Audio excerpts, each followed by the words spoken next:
Amis de Ovadia Web TV, passionnés de culture d'ici et d'ailleurs, bonjour. Aujourd'hui, nous allons à la découverte d'une communauté du Bénin. Et avant de présenter l'invité de cette émission, je vous invite à découvrir laquelle communauté dans cette expression culturelle.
Il s'agit des Waba. Dans certains documents d'origine coloniale, le nom qui leur est attribué, c'est Yowabu.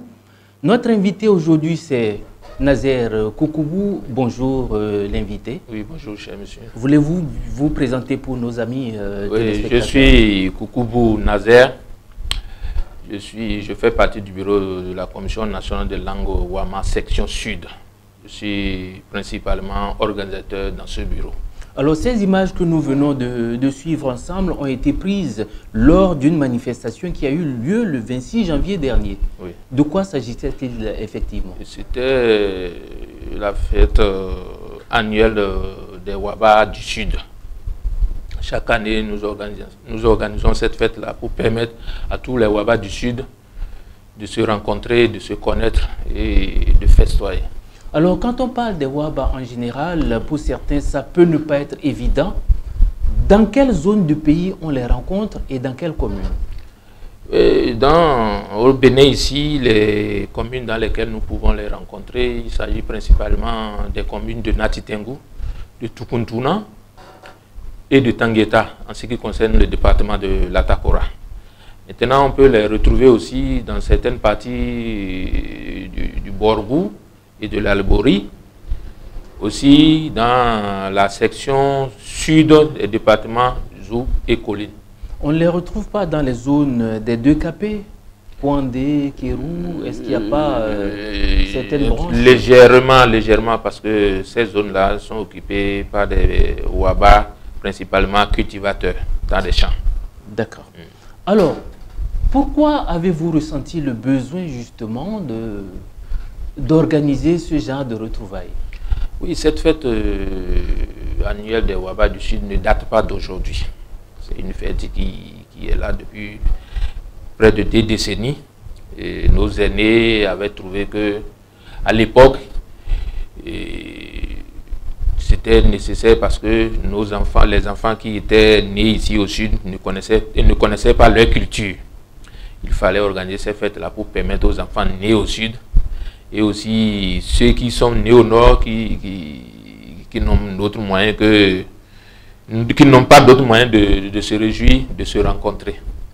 Et vous pensez que les objectifs sont atteints? Plus ou moins, les objectifs sont atteints vu l'engouement qu'il y a eu, surtout pour cette dernière fête. Les gens sont venus, on a eu beaucoup de Waba qui sont venus, même ne parlant même pas la langue Wama. Nous allons y revenir, mais nous allons peut-être juste montrer, je vais dire, cet instrument de musique atypique, très peu connu certainement des Béninois, mais qui est joué par les jeunes surtout à une certaine période. Vous allez nous indiquer laquelle tout à l'heure, mais nous allons découvrir cet air musical.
Voilà donc, nous avons suivi l'élément. De quoi s'agit-il au juste, M.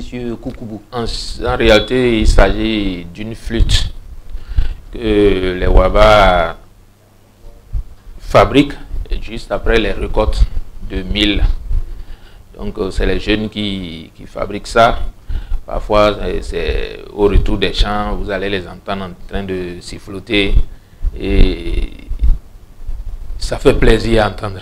Alors, c'est joué à quelle période de l'année? C'est principalement dans la période de décembre à janvier. Dans votre intervention tout à l'heure, vous avez évoqué le fait qu'il existe des enfants qui ne sont pas nés sur la terre d'origine des Waba, oui. Donc peut-être même dans un couple mixte. Et qui ne savent rien de leur origine. Oui. C'est certainement un problème qui peut déboucher sur la culturation. Est-ce que vous le redoutez pour la communauté des Waba? Oui, nous l'avons longtemps redouté. Mais avec ce qui est fait aujourd'hui par le nouveau bureau de la section nationale de langue Wama, les efforts sont en train d'être faits. Et bientôt, on a un séminaire. Nous allons nous pencher là-dessus pour voir comment on va y remédier. Alors, il existe, dit-on, des communautés socio-culturelles qui disparaissent de la planète. Oui. Ce n'est pas non plus absent dans la Takora. Nous allons écouter une intervention du professeur Emmanuel Tiando, oui. Qui lui-même est originaire de la Takora, oui. Et vous allez la commenter juste après. Okay. On n'est pas maître de ce qui va se passer demain. Pourquoi je le dis? Parce qu'effectivement, il y a des groupes ethniques qui ont perdu leur culture. Quand vous prenez les Bourbas, qui sont aujourd'hui un groupe minoritaire dans la Takora, plus précisément à Tangeta, mais ce groupe-là a perdu sa langue. Ils ne parlent cette langue que dans leur couvent. Et la plupart des jeunes Bourbas ne comprennent plus la langue, leur langue qui est le nôtré. Donc c'est devenu un groupe, ce groupe est devenu un groupe minoritaire du fait de l'environnement dans lequel ils se trouvent. Ils sont devenus minoritaires parce qu'ils sont moins nombreux et ils ont donc été assimilés. C'est une menace. Est-ce qu'elle est réelle? Est-ce qu'elle est perceptible? Est-ce qu'elle est possible pour la communauté des Waba que vous représentez sur ce plateau? Vu la personnalité du professeur Emmanuel Tiando, qui a été d'ailleurs pendant plusieurs années le président de la Commission nationale de langue Wama, je peux affirmer que ce qu'il dit est exact. Et le risque est-il présent pour les Waba? Le risque est présent. Alors, le risque est présent. D'une façon générale, pour les communautés qui ne sont pas de la région, quand on parle de la Takora, les gens voient juste une ethnie, les gens voient une communauté, tout simplement, c'est la même langue. Qu'est-ce que vous en dites? Non, ce n'est pas la même langue. Ce n'est pas dans la Takora, principalement, même dans la zone de Natitengu, on ne parle pas une seule langue.